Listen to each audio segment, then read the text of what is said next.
Have you ever seen anything so full of splendor? Okay, so let me just say up front that I like Westworld. It's got some of the best acting on television right now, and I'm very interested in the themes it wants to explore. I just want to like it more.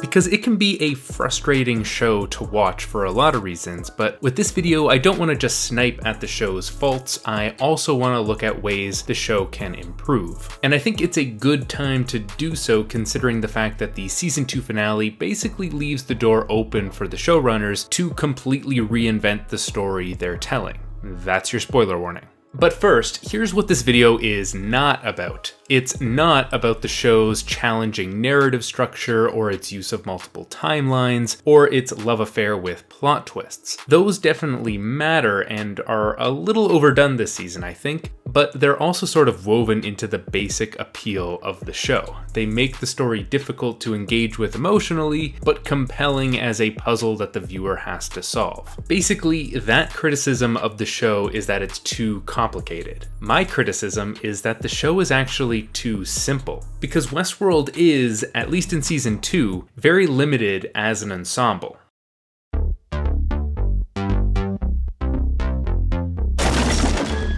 So an ensemble is any story that has multiple protagonists. I've often cited John Truby's The Anatomy of Story on this channel because it's a book with a ton of great advice for how to put together a screenplay. But it's written primarily as a way to write film screenplays, and not all of those lessons are transferable to television, or at least they need some refinement. He's got a few words to say about ensembles, warning us that introducing more than one protagonist decreases narrative drive, the pace of the story. So he's got a few suggestions on how to have several protagonists while also writing a story that feels like it's moving quickly, including connecting the characters by making them all examples of a single subject or theme, funneling the characters from many locations into one location, and making the hero of one storyline the opponent in another storyline. And that's the one I want to talk about because Westworld does follow that guideline. Dolores is opposed to the Man in Black, who is opposed to Maeve, who is opposed to Charlotte, who is opposed to Bernard, who is opposed to Dolores, who is opposed to Akecheta, and both of them are opposed to Charlotte. I'd like to call this the structure of the conflict. Each line of conflict here is a place where the show can mine dramatic situations out of. And we've got a lot of conflict here, which is a good thing. But it's the intensity of this conflict, the fact that most of these protagonists want to kill the other protagonists, that causes two problems for the show: backpedaling and wheel spinning.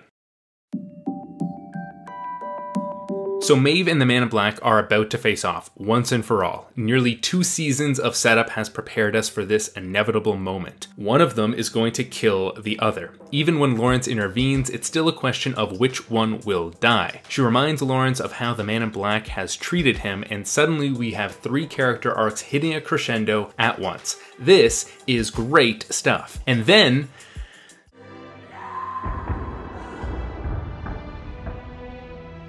some random guys show up and stop the scene from happening. The same exact thing happens later with Dolores and Charlotte. They're the 2 generals of their respective sides, and everything in the scene points to Dolores killing Charlotte. She's about to act, and then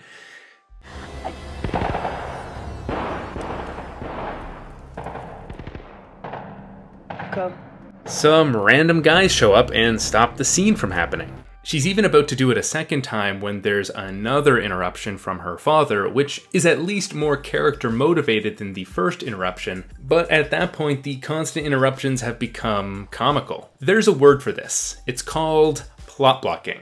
Coined by Andrew Matthews in his essay on Stranger Things, it's a phenomenon where the writers find an artificial excuse to stop something from happening so that the story can be longer since, you know, TV has a lot of airtime to fill up and you can't play your big cards too quickly. The scene in Stranger Things Matthews points to is this one. When Jonathan finally finds proof that his mother isn't crazy, he rushes home to have that emotional reunion we've been waiting for, but his dad stops him. Don't bother her right now, she's been through a lot. Jonathan doesn't grow or change to overcome this obstacle, he literally tells her later. What purpose can that serve other than to make us wait for what we want to see? Dolores is prevented from killing Charlotte and then just does so later. She actually has undergone a character change by that point, but there's nothing in the first scene that implies how she needs to change in order to successfully kill Charlotte. She's just not interrupted this time. Maeve and the Man in Black are separated, but we can presume that there will eventually be a round 2. This particular scene would have been better had it not followed Truby's suggestion. Had it been some other character that Maeve was traumatized by, someone not so vital to the rest of the plot, we could have had the catharsis of her defeating him here, instead of an unsatisfying stalemate. Matthews attributes this to the difference between film storytelling and TV storytelling. Both Westworld and Stranger Things are TV reimaginings of stories that began as films, although not directly in the case of Stranger Things. That's a task Matthews calls trying to stretch a twin sheet onto a king mattress. So, how can we avoid this pitfall?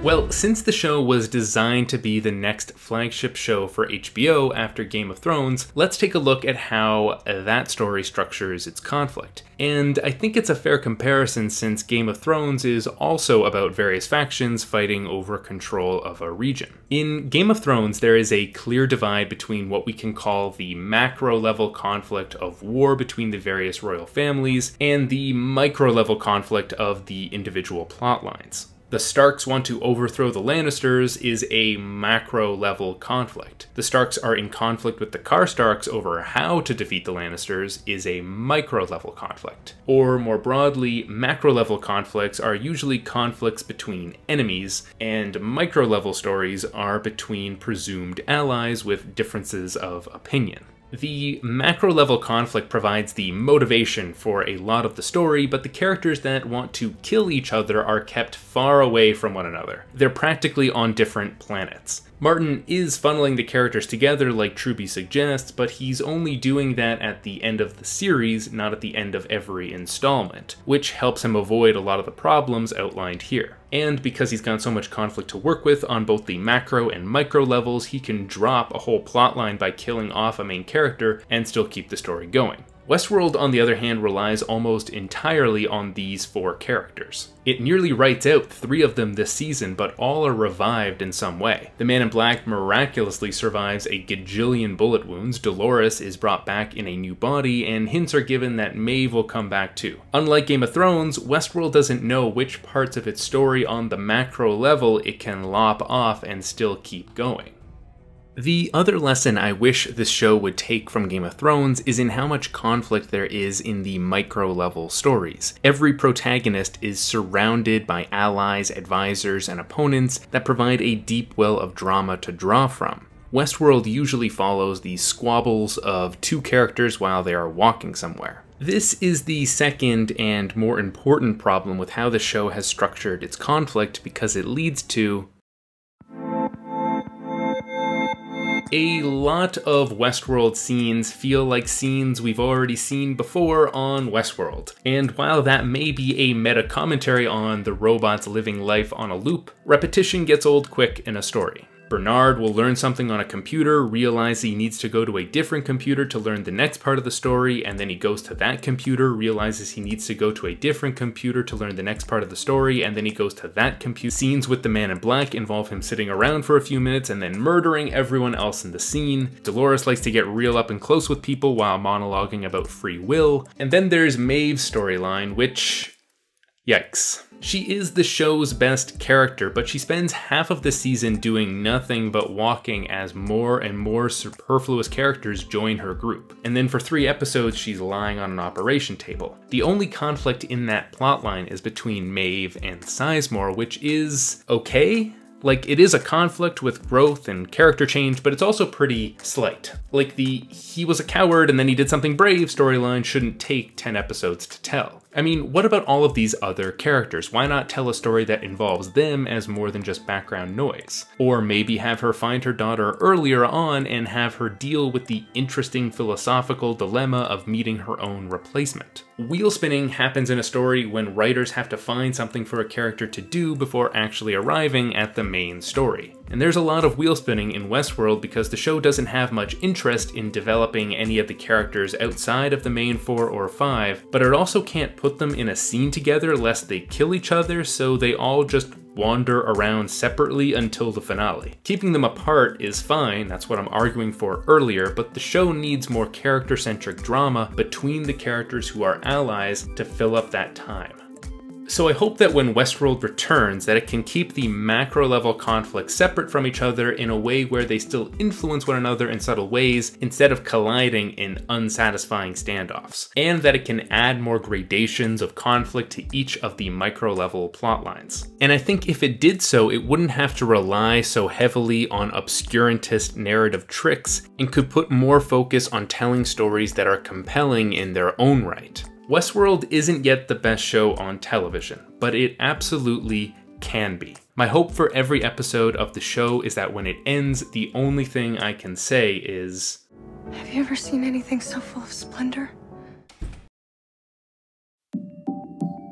one of the most fascinating qualities of Westworld is how it manages to make the robot characters more sympathetic than the human characters. But there is one actual human character whose struggles I find pretty relatable, even though she's kind of a monster. I mean, Charlotte Hale spends all season trying to secure her company's data. And over the last year, I've gotten pretty serious about protecting my own online accounts, which meant juggling a bunch of giant passwords, forgetting them constantly, and wasting a lot of time signing in to different sites. But I recently started using Dashlane, which has made the whole process much simpler and stress-free. Basically, Dashlane secures all of your passwords in one safe place and will let you automatically log in to the sites you want to log into without any hassle. That way you don't have to remember a bunch of random passwords and you can sleep easy knowing that your accounts are secure. And the best part? You can actually use Dashlane for free. All you have to do is click on the link in the description of this video, dashlane.com/justright. There's also a premium version of the app with some added features like the ability to sync your passwords across all of your devices. If you want to get that, then Dashlane is offering a 10% discount when you go to dashlane.com/justright and sign up for the premium plan with the offer code